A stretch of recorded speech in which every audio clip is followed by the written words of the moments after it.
Allah tentukan masa yang akan berlaku di dalamnya, yaitu ada 12 bulan dalam 1 tahun. Dari 12 bulan itu, minha arba'atun hurum. Ada 4 bulan yang disebut dengan Ashhurul Hurum, bulan-bulan yang mulia. Tapi tidak disebutkan di ayatnya. 4 bulan yang dimuliakan itu apa? Tapi semua ulama ahli tafsir sepakat bahwa yang dimaksud dengan 4 bulan yang mulia itu adalah yang 3 secara beriringan, berurutan, dimulai dari bulan Dzulqa'dah, Dzulhijjah, Muharram. Jadi yang 3 secara berurutan, Dzulqa'dah, Dzulhijjah, Muharram. Yang 1 sendirian, yaitu bulan Rajab. Jadi ini 4 ini yang disebut dengan bulan-bulan yang mulia.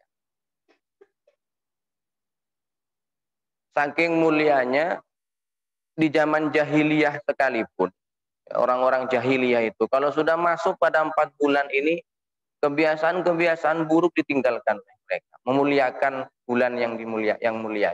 Ini orang jahiliyah zaman dulu begitu. Dalam kondisi berperang misalnya. Kalau sudah masuk pada salah satu bulan yang 4 ini, berhenti perang. Yang kebiasaan membunuh orang jahiliyah. Kalau di bulan ini tidak berani membunuh orang. Makanya Allah menegaskan kepada kita, fala tazlimu fihinna anfusakum. Kalau kalian berada di 4 bulan ini, jangan kalian mendolimi diri kalian sendiri. Maksudnya, jangan sudah tinggalkan perbuatan-perbuatan. Ya, kalau orang jahiliyah saja tidak berani bermaksiat di bulan-bulan ini, nah kita orang Islam, yang itu bulan itu milik kita, dimuliakan untuk kita oleh Allah. Maka yang biasa ngerasani, tinggalkan di bulan itu. Biasa ghibah, biasa namimah, biasa berdusta, biasa maksiat-maksiat, tinggalkan di bulan-bulan.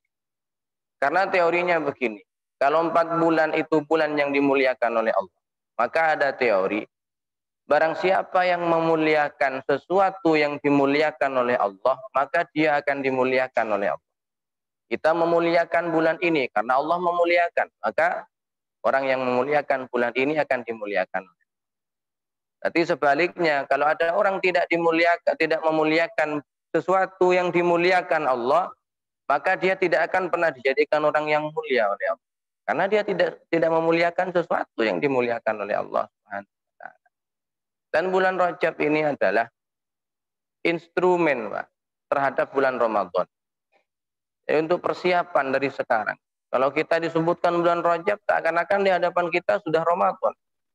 Makanya kita memperbanyak berdoa supaya diberikan keberkahan di bulan Rajab dan di bulan Sya'ban ini, dan yang paling penting usia kita disampaikan ke bulan Ramadan. Dan biasanya orang yang gagal mendapatkan kemuliaan bulan Rajab, biasanya orang ini gagal juga nanti mendapat kemuliaan Ramadan. Biasanya begitu, makanya siapkan dari sekarang. Baik, itu hanya sekedar pembukaan dari kami. Untuk selanjutnya, mari kita lanjutkan kajian kitab takrib atau matan Abi Suja. Qala al-musannifu rahimahullahu ta'ala wa nafa'ana bihi wa bi'ulumihi fid dharain amin. Faslun ay hadza faslun. Utawi kilah fasal. Wa syara'itus sholati lan utawi pira-pira syarate salat qabla dukhul ing dalam sadurunge manjing fiha ing dalam salat. Khamsatu asya'a iku 5 pira-pira werna utawa 5 pira-pira perkara. Pembahasan kita saat ini membahas tentang syarat sah salat. Kalau pertemuan kemarin syarat wajib salat. Sekarang syarat sah salat. Jadi syarat itu ada 2. Ada syarat wajib, ada syarat sah. Nah, ada syarat wajib, ada syarat sah. Kalau syarat wajib itu kapan seseorang menjadi wajib? Nah itu, misalnya ketika dia sudah mukallaf, dia orang Islam, itu syarat wajib namanya. Syarat wajib artinya orang itu kalau sudah memenuhi syarat itu maka menjadi wajib bagi dia melaksanakan. Ini syarat wajib. Kalau yang sekarang ini syarat sah. Syarat sah. Supaya pekerjaan ibadah kita bisa sah, penuhi syarat sahnya. Penuhi dulu syarat sahnya. Ada berapa syarat sah sholat sebelum kita melakukan sholat? Karena syarat itu beda dengan rukun. Syarat dan rukun itu ada perbedaan. Walaupun kedua-duanya harus dipenuhi semua, harus dilakukan semua. Jadi ada syarat, ada rukun. Syarat dan rukun ini ada sisi persamaan, ada sisi perbedaan. Persamaannya, kedua-duanya antara syarat dan rukun harus dipenuhi semua, harus dikerjakan semua. Syarat ya harus dipenuhi, rukun harus dipenuhi. Tapi bedanya, kalau syarat di luar pekerjaan, itu sudah harus dipenuhi. Nah, sedangkan rukun itu di dalam pekerjaan. Nah, misalnya kita ambil contoh misalnya, ada syarat sholat. Syarat sholat ini harus sudah dipenuhi dari semenjak sebelum kita sholat. Yang 5 ini nanti. Kalau rukun, rukun itu sesuatu yang harus dikerjakan, dipenuhi di dalam pekerjaan. Di tengah-tengah kita melakukan sholat. Ini disebutkan ada 5 syarat sahnya sholat. Apa yang pertama? Yang pertama disebutkan taharatul a'dha'i minal hadasi. Taharatul a'dha'i ku sucine anggau to minal hadasi saking hadas. Syarat sah yang pertama, seseorang sebelum dia masuk sholat harus sudah bisa dipastikan tentang kesucian anggota badan. Jadi yang pertama, suci anggota badan, tidak ada najis. Makanya tentang toharoh itu sudah kita bahas. Kita tahu najis seperti apa. Jadi sebelum sholat, badan kita sudah harus bisa dipastikan bahwa dalam kondisi suci. Tidak ada najis, tidak ada hadas. Baik hadas besar ataupun hadas kecil. Itu syaratnya. Kemudian yang kedua, wan najasi, dan dari hak suci dari najis. Suci dari najis. Apanya yang suci dari najis? Badannya, pakaiannya, tempat sholatnya. Jadi itu yang harus bisa dipastikan bahwa tidak ada najis di badan kita, di pakaian kita, atau di sesuatu yang nempel pada kita. Kalau pakai sorban, di sorban, kalau sajadah, dan lain sebagainya. Dan di tempat sholat. Tempat sholat yang dimaksud di sini adalah tempat di mana kalau kita sholat, anggota badan kita nempel dengan tempat itu. Ini yang dimaksud dengan tempat sholat yang harus dalam kondisi suci. Sekali lagi, yang dimaksud dengan tempat sholat yang harus dipastikan suci, itu ialah tempat di mana kalau kita sholat, badan kita atau pakaian kita nempel ke tempat itu. Nempel ke tempat itu yang harus suci. Kalau bagian yang nggak kena, ya nggak nempel dengan baju kita, nggak nempel dengan badan kita ketika sholat, itu tidak apa-apa. Contoh misalnya, sini disebutkan persis di bawah, ya, misalnya kalau kita sujud, ya, kita sujud. Yang kena anggota sujud yang mana? Anggota sujud atau yang terkena, yang nempel dengan badan kita ini yang mana saja? Walaupun kita dalam sajadah misalnya, Pak. Sajadah yang standar itu kan ukuran kita. Apakah di semua sajadah itu harus suci? Yang hanya terkena dan nempel badan kita yang harus suci. Seandainya ada misalnya, kita lagi sholat nih, kita lagi sholat. Ketika kita sujud, kok kita melihat ada kotoran? Kita melihat kan kadang banyak tuh di masjid-masjid yang kita nggak tahu apa tiba-tiba langsung kita sholat sebelum tanpa kita cek dulu itu tempat itu. Ternyata ketika kita sujud, loh, kok ada kotoran? Nah, tapi kotoran ini nempel nggak dengan kita ketika kita sujud? Nempel nggak? Kena baju kita nggak? Kalau nggak kena baju dan tidak nempel, itu tidak apa-apa, tapi dihukumi makruh. Dihukumi makruh. Kalau bisa, tapi kalau sahnya sholat tetap sah, asalkan tidak nempel dengan pakaian kita, tidak nempel dengan anggota badan kita. Di bawah persis, di bawah dada misalnya. Dada itu kan kalau sujud agak nggak nempel, Pak. Jadi di bawahnya ada kotoran sedikit. Misalnya. Itu dihukumi sah tetap, tetapi makruh. Kenapa makruh? Karena lebih baik tidak baik kalau ada di sekitar kita ada najis, sedangkan kita sholat. Walaupun najis itu tidak nempel dengan kita. Tapi kalau ditanyakan sah nggak sholat saya? Sah, asalkan tidak nempel dengan baju kita, dengan pakaian kita, dan tidak nempel dengan badan kita. Walaupun berada di bawah dada kita ketika kita sujud. Jadi tidak usah kalau misalnya terjadi seperti itu, kita sholat, tiba-tiba kita sujud melihat ada kotoran, lalu kita, oh batal ini sholat saya. Enggak, kalau memang tidak nempel dengan pakaian kita, tidak nempel dengan badan kita, itu tidak batal. Dan ada kadang di tengah-tengah kita sholat, tahu-tahu ada najis atau ada najis yang mengena baju kita, jatuh dan lain sebagainya. Kejatuhan najis. Maka kalau bisa langsung begitu, biasanya kotoran-kotoran kecil yang tiba-tiba jatuh ketika kita sholat. Kalau bisa kita buang, misalnya dengan cara dibuang pakai dengan cara Nah, ya. Itu boleh, Pak, tanpa membatalkan sholat. Kalau misalnya ada sisa sedikit bagaimana? Dimaafkan. Tapi kalau dibiarin lama bisa batal sholat kita. Dan juga syaratnya najis itu sedikit. Misalnya seperti kotoran cicak yang kering. Kering tahu-tahu jatuh nempel di sini, segera saja dibuang. Teruskan saja sholat kita.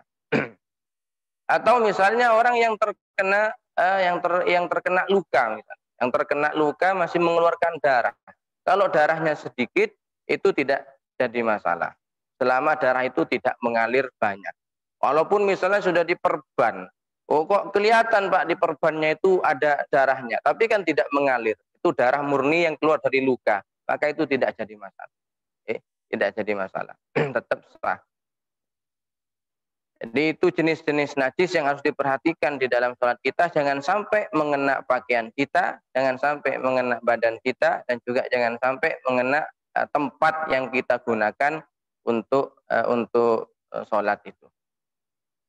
Baik, berikutnya yang kedua, syarat sahnya sholat yang kedua adalah wasatrul aurati lan nutupi aurat. Bilibasin tohirin kelawan kelambi tohirin kang suci. Syarat sahnya sholat yang kedua adalah menutup aurat dengan pakaian-pakaian yang suci. Jelas ini, kalau pakaian nggak suci kan tadi masuk pada yang di atas. Sekarang permasalahannya menutup aurat. Harus bisa dipastikan ketika kita sebelum sholat, ini aurat sudah tertutup apa tidak. Aurat ini sudah tertutup apa tidak. Bagaimana kategorinya bahwa aurat itu tertutup? Jadi istilah menutup aurat itu dengan pakaian yang mana kulit kita, warna kulit kita tidak kelihatan dari luar. Kan ada kadang pakaian saking begitu tipisnya terus sampai ada kulit yang kelihatan, itu berarti tidak nutup aurat. Jadi batas menutup aurat itu dengan apapun yang penting warna kulit kita di aurat itu nggak kelihatan. Kalau laki-laki auratnya mabaina surrah wa rukbah, antara pusar sampai dengkul. Jadi di antara ini jangan sampai ada kulit yang kelihatan. Ada baik itu bolong misalnya, makanya hati-hati perokok misalnya, diperhatikan sarung-sarungnya misalnya diperhatikan. Jangan sampai ada yang bolong sedikit, kalau dilihat itu bisa kelihatan warna kulitnya. Atau misalnya kainnya saking terlalu tipisnya, nggak ada yang bolong, tapi karena terlalu tipisnya sampai warna kulitnya kelihatan dari luar. Itu berarti kategorinya tidak nutup aurat. Walaupun pakai baju, Pak, ini pakai baju saya. Iya, tapi baju kamu tipis sampai warna kulitnya kelihatan. Itu berarti kategorinya tidak disebut dengan menutup aurat. Yang sekarang yang banyak orang tidak begitu paham tentang hal ini. Kalau kita lihat, ini kalau terbuka di tengah-tengah sholat, kalau terbukanya disengaja dan tahu bahwa itu aurat terbuka, itu bisa batal sholat kita. Kecuali tanpa disengaja. Misalnya kita sholat, awal sebelum sholat sudah dipastikan bahwa aurat kita tertutup dengan baik. Di tengah-tengah sholat ada angin kencang, Pak, ada sebagian kesingkap. Kalau segera ditutup lagi, silahkan lanjutkan sholat, tidak jadi masalah. tidak apa-apa. Kalau misalnya ada suatu saat kesingkap ya, terbuka aurat kita ini karena ada angin dan lain sebagainya, kalau itu masanya hanya sebentar atau langsung seketika kita langsung tutup lagi, itu tidak membatalkan. Tetapi banyak sekarang orang tidak paham. Maaf, coba kita lihat. Kalau ada orang, terutama orang yang sholat hanya pakai celana, terus pakai kaos. Nah, pakai kaos. Kita lihat, mungkin ketika Allahu Akbar oke, tapi ketika ruku misalnya, ketika ruku, ini kelihatan semua Pak, ketika ruku itu. Apalagi sujud, sak celengannya itu kelihatan. Ini banyak orang tidak paham. Mungkin ketika takbiratul ihram tertutup, makanya bahaya sekali kalau hanya sholat pakai kaos pendek segini itu. Pakai kaos pendek segini. Ketika dia berdiri nggak ada masalah. Ketika ruku ini kebawa ke sini, akhirnya kelihatan yang ada di sini. Maaf, sampai kadang kelihatan, oh itu pakaian pakai celana hijau berarti. Saking begitunya. Jadi ini banyak nih, Bapak sudah perhatikan di beberapa tempat yang kalau ada orang sholat pakai celana atau pakai sarung, tapi atasnya pakai kaos, bisa dipastikan bisa terbuka di belakangnya. Kalau memang nggak pandai menutupnya. Itu yang kedua, menutup aurat.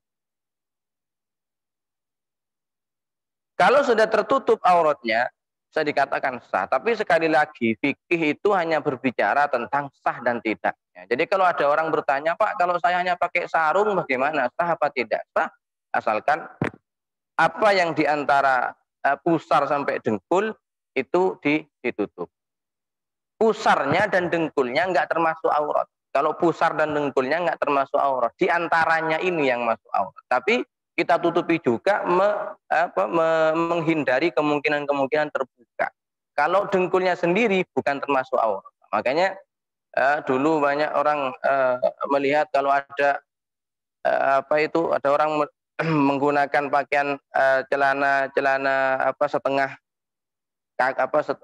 sampai dengkul itu, oh dengkulnya kok kelihatan. Dengkulnya itu bukan aurat. Kalau dengkulnya sendiri bukan aurat, tapi rentan dan khawatir kalau hanya pakai pakaian sampai dengkul saja, satu saat bisa terbuka ke atas sedikit, aurat kelihatan. Jadi sekali lagi fikih itu membahas tentang boleh dan tidak, sah dan tidaknya. Tapi kalau mau dibahas lagi dengan lebih dalam, kita beribadah itu hendaknya jangan hanya memperhatikan sah dan tidaknya, tapi pantas atau tidaknya. Oke, mungkin bagi orang yang tidak punya baju, atau orang dalam kondisi kepepet, ada pakaian tapi najis semua, yang ada hanya satu sarung, yang lain najis semua, maka nggak apa-apa pakai itu.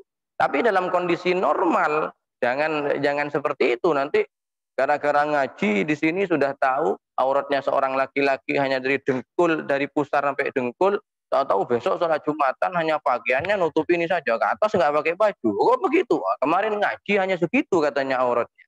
Itu diperhatikan, selain memperhatikan tentang sah dan tidaknya, diperhatikan juga tentang pantas atau tidaknya. Itu kalau laki-laki. Kalau perempuan, auratnya perempuan seluruh badan, kecuali wajah dan telapak tangan. Kecuali wajah dan telapak tangan yang sampai sini. Jadi di sini tidak termasuk. Ada yang mengatakan sini termasuk, hanya telapak tangan. Termasuk apa lagi? Termasuk telapak kaki itu aurat bagi perempuan. Jadi telapak kaki itu termasuk aurat bagi perempuan. Kalau khawatir terbuka telapak kakinya, maka menggunakan kaos kaki boleh. Tapi kalau bisa dipastikan, karena kita di sini saking ngati-ngatinya, itu ada tradisi yang namanya mukena. Jadi misalnya tidak menggunakan kaos kaki, tidak apa-apa. Tidak apa-apa misalnya. Tapi bisa dipastikan ketika sujud, itu dari belakang tidak kelihatan telapak kakinya. Itu tidak jadi masalah. Karena telapak kaki bagi seorang perempuan, itu aurat. Jadi kalau ada orang perempuan, sholat misalnya, ketika sujud, kok telapak kakinya kelihatan, itu berarti auratnya terbuka. Kalau dia tahu kalau auratnya terbuka, tapi kalau dia tahu, maka bisa membatalkan sholatnya.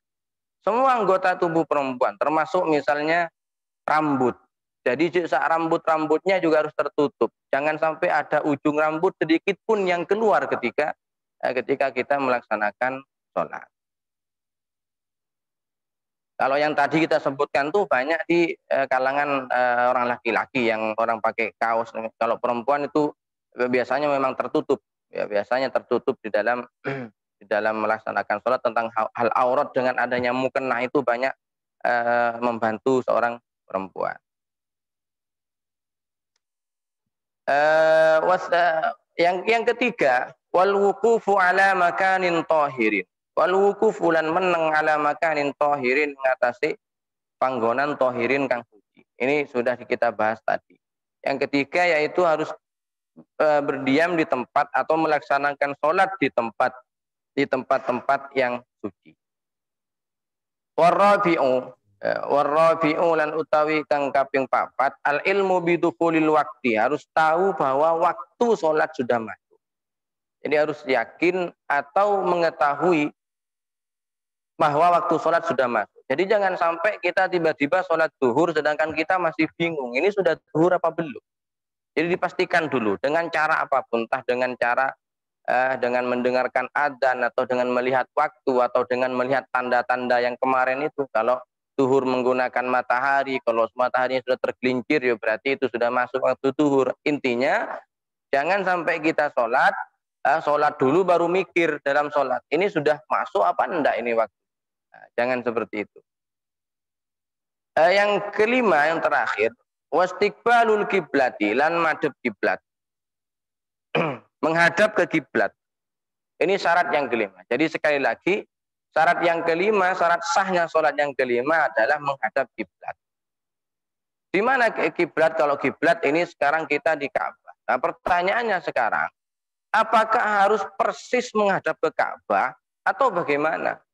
Ini kan susah, Pak. Kita melenceng sedikit saja udah jauh dari Ka'bah, saking jauhnya.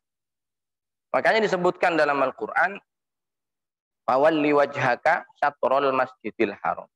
Hadapkanlah wajahmu kemana? Syatrul masjidil haram, ke arah Masjidil Haram.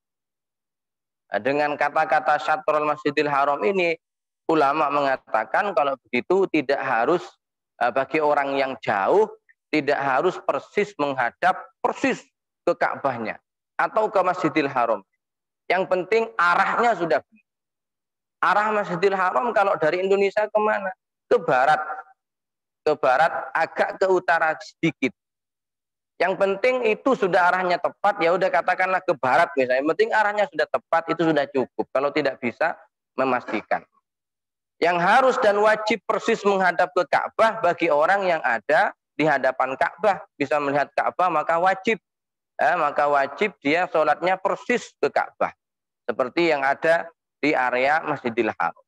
Bahkan jangankan kita yang jauh di sini, kita kalau ke sana baik haji atau umroh, ketika di hotel sekalipun itu kan kita susah mau, kalau nggak ada petunjuk ini bisa bener nggak ini saya menghadap ke betul-betul ke Ka'bah, itu pun susah. Jangankan yang kita jauh di sini. Di hotel-hotel saja, di maktab-maktab saja yang ada di sekitar Masjidil Haram itu, kalau agak jauh sampai 5 km misalnya, kalau nggak ada panduan di mana kiblat, itu kita susah untuk persis menghadap ke Ka'bah itu. Jadi caranya begini, kalau orang bisa melihat Ka'bah, maka dia harus persis menghadap ke Ka'bah. Bagi orang yang berada di luar Masjidil Haram, tapi masih bisa melihat masjid, walaupun tidak bisa melihat Ka'bahnya, maka dia wajib menghadap ke arah masjidnya itu. Orang yang tidak bisa melihat kedua-duanya, melihat Ka'bah tidak bisa, melihat masjidnya pun tidak bisa. Maka yang penting sesuai dengan arahnya. Sesuai dengan arahnya. Tapi kalau mau lebih mantap misalnya tidak apa-apa kita menggunakan sekarang ada beberapa alat elektronik ya, seperti kompas dan lain sebagainya. Tapi sebetulnya nggak pakai itu juga nggak apa-apa. Yang penting arahnya sudah tepat. Karena sekali lagi kita melenceng sedikit itu sudah jauh, apalagi jarak kita dengan Saudi Arabia itu sudah sekian ya, jauhnya.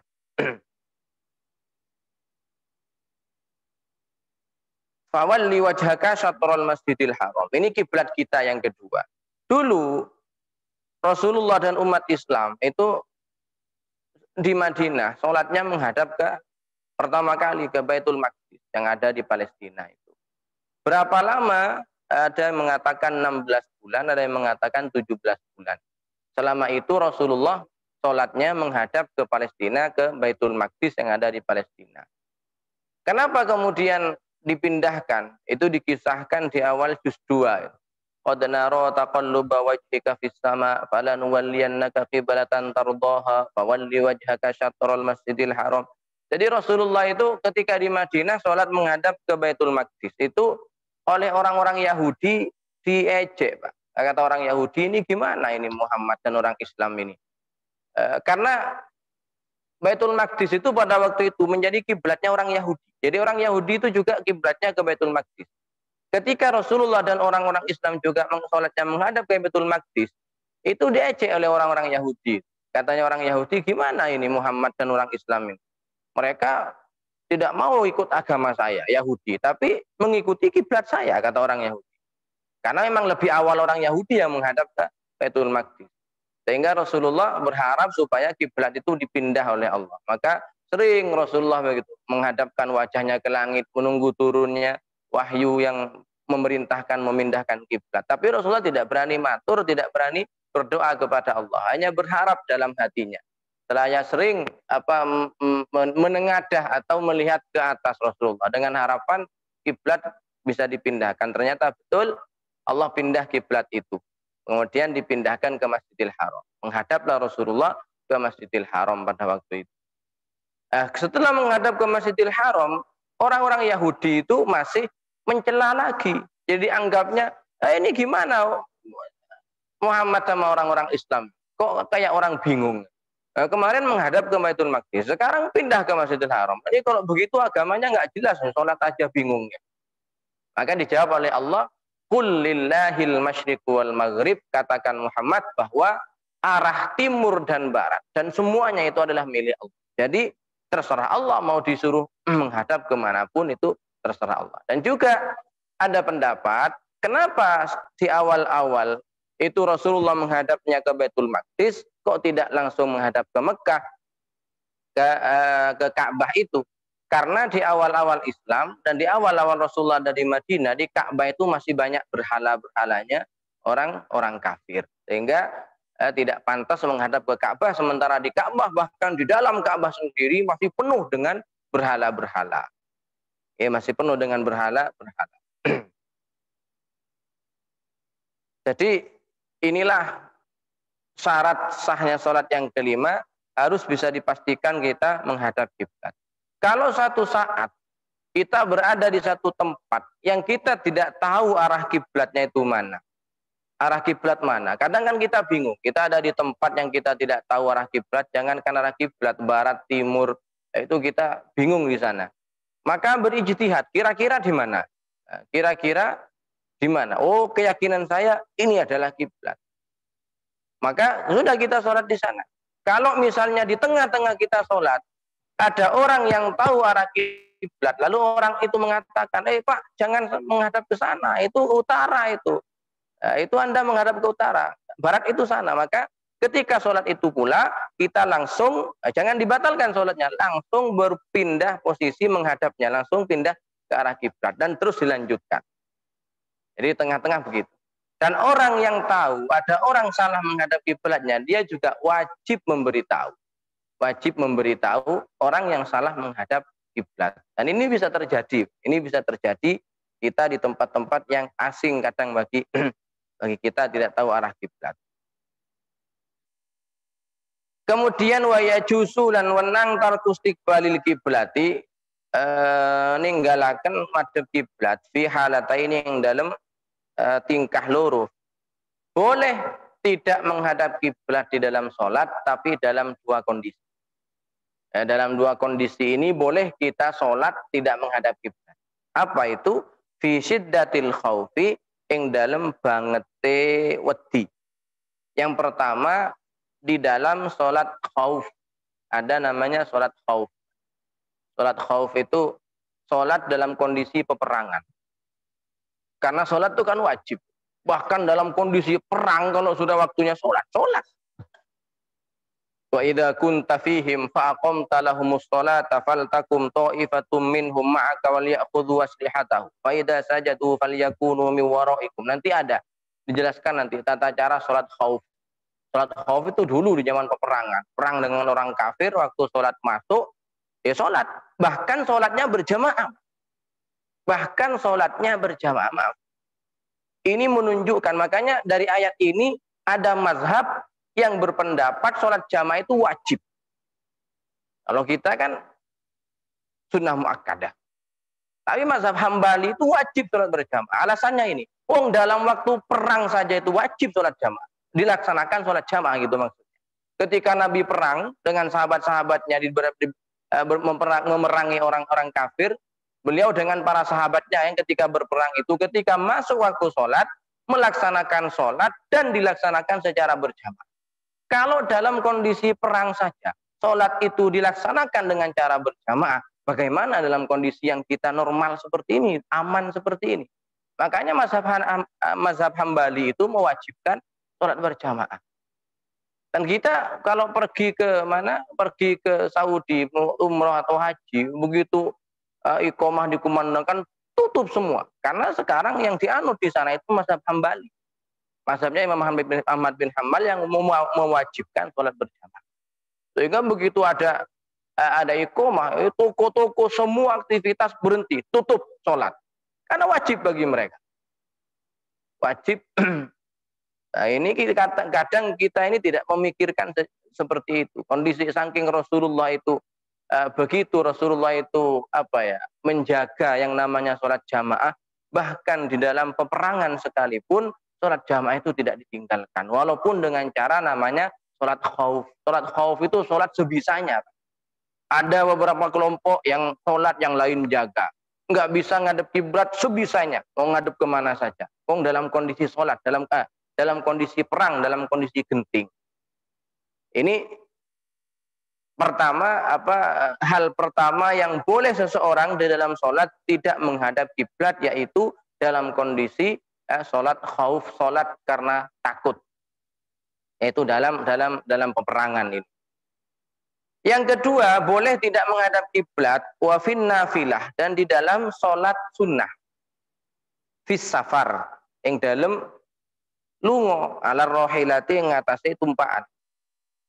Dan yang kedua, boleh sholat itu tidak menghadap kiblat bagi orang yang bepergian berada di atas kendaraan. Tapi ini sholatnya sholat sunnah. Sholatnya sholat sunnah. Kalau yang tadi, yang sholat khauf itu sholat wajib. Kalau yang itu sholat wajib tidak menghadap kiblat, tapi sholatnya sholat khauf, sholat dalam kondisi genting, sholat di tengah-tengah peperangan, boleh.